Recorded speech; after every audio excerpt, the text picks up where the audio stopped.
Ayan, good morning mga sir, mga madam. Ako po yung nagbabalik ang yung lingkod Agent Joel dito sa bayan ng Balungaw. Sorry, vlog ko lang tong bahay na to.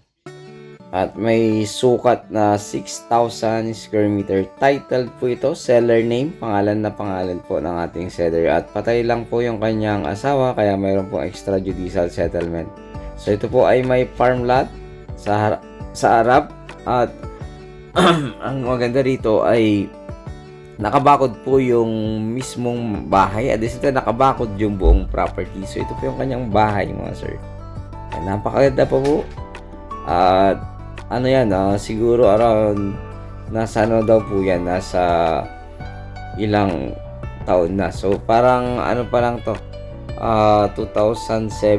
So parang 8 years yung bahay mga sir. At may 3 bedroom yan. So may siyam na mangga at merong mga iba't ibang fruit bearing trees. Makikita nyo po sa ating video sa baba. So ang kagandahan nito ay malapit po sa bayan. 2 kilometers lamang po. Tara, tingnan natin tong property na ito na napakaganda dito sa bayan ng Balungaw. So 5,000 square meter mahigit to mga sir, mga madam. May mga mangga. So meron siyang farm lot dito sa harap at meron ding parang building sa likod. Ewan ko kung anong gagawin noon doon. So hindi lang naituloy. So ito yung property. Ayan, meron siyang papasok, may gate sa harap. Tapos meron siyang ang garahe ng traktor at saka yung harvester sa harap. So ito yung way papunta dito sa bahay mga sir, mga madam. Ayan. So ito yung kanyang bahay. Maganda pa po. Tapos ito receiving area. Ewan ko kung anong tawag dito. Parang ano, sa mga may alam, ayan, shout out.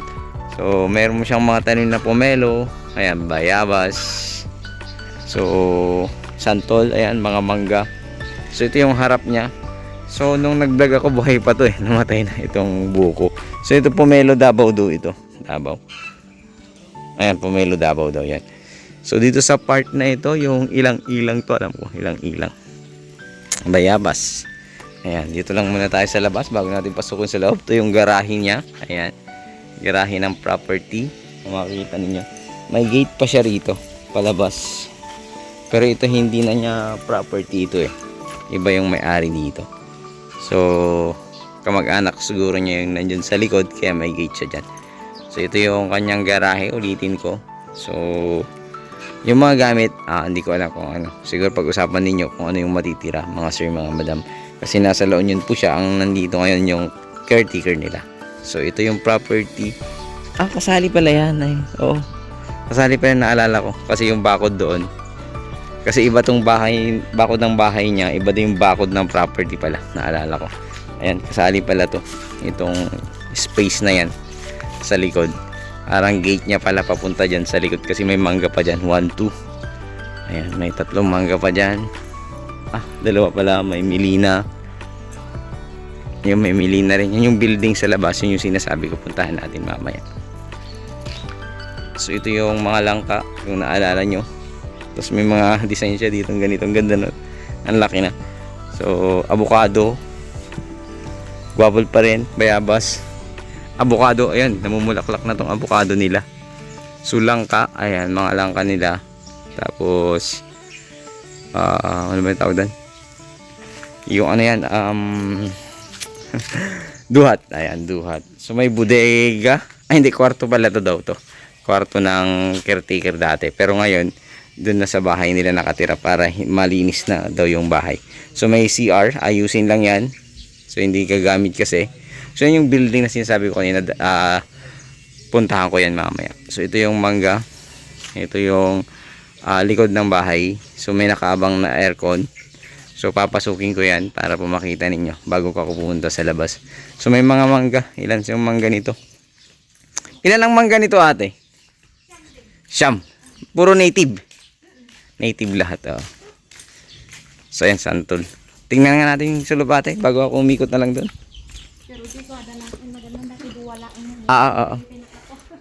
Okay lang.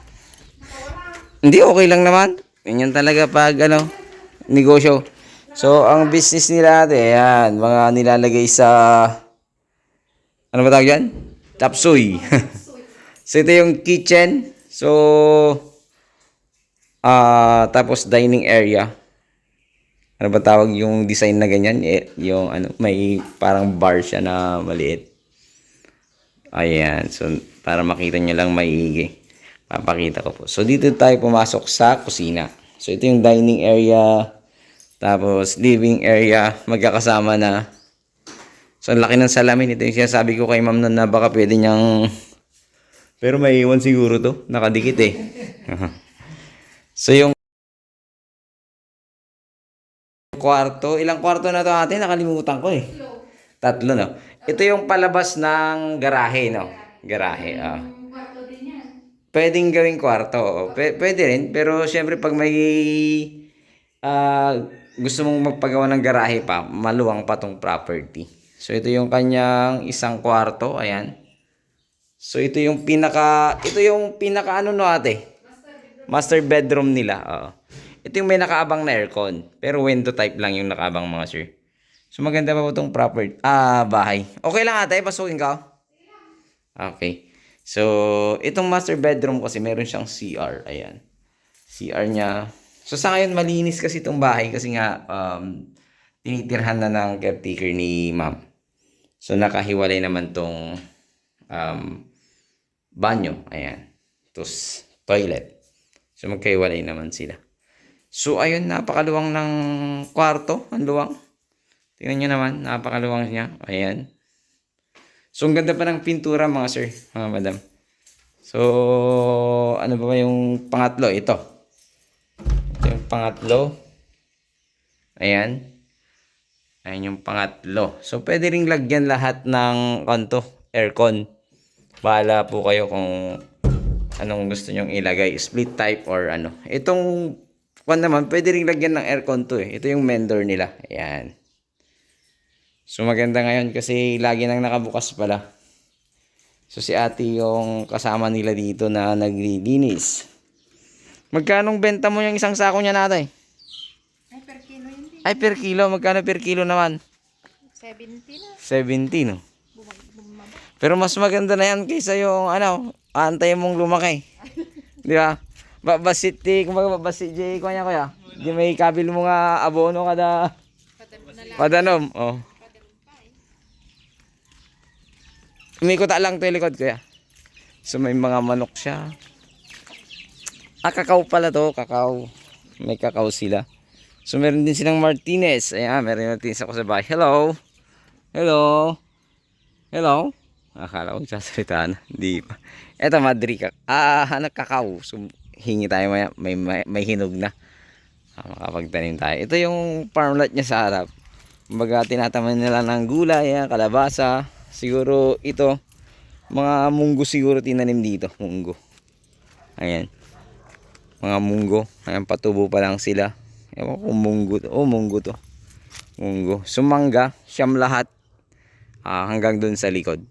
So native lahat 'yan, mga sir, mga madam. Ito naman yung kanilang deep well. Balon kasi yung pinahukay nila. Uso kasi sa La Union yung ganito, yung balon. So balon yung pinahukay. So dito to part. So ito yon building. Ewan ko kung anong pwedeng yung gawin dito. Pero kuan naman siya, square type. Kaya mabilis lang gawan ng design. Hindi siya mahirap. Kasi square type lang siya. Ayan, ginawa yata ang kulungan ngayon. So dito, ginawa din kulungan yung papalabas doon. Siguro mga kambing. Ayan. Kambing siguro ang nilalagay dito. So ito yung parang ano, pwede rin namang kumbaga kung yung mga church pwede to eh. Ang ganda nito. Sayang wala tayong pera pero magandang gawing church to tapos bahay. Ayan. Kasi parang stage yun eh. Baka nga pavilion dati to. Ay gagawing pavilion siguro to kasi mayroon siyang nakaabang na stage dyan. Ayan, may nakaabang siyang stage. Ganda. Sayang to. Wala tayong pera. Maganda sana sa church natin. So dito napakaluwang pa ng space. Pwedeng small resort ito mga sir, mga madam. Kaya mong resort na maliit dito sa bayan ng Balungaw. So sa ngayon wala pong resort dito sa bayan ng Balungaw na mga pool ganun. na malapit sa bayan, wala. Mayroon dun sa mga malalayo, barangay, pero malayo na yun. Kung dito sa bayan din, maggawa ka ng inn mo dito or hotel. Ganda kasi papasok siya actually mula sa highway ito. Siguro nasa ano lang, 300 meters. 1, 2, baka wala pa sir. Baka wala pa mga sir, mga madam. So, ayan kasi paglabas mo dyan sa gate na yan, ayan, kakanan ka lang ng konti, tapos diretso na yun ng highway. At the same time, paglabas mo dyan, mayroon dyang hotel, tsaka event center. So, pag yan, nagkulang, pwede silang dumiretso rito. Kung naalala nyo na i-vlog ko na 635, yun, malapit na malapit dyan dito. Tapos meron yung gasolinahan.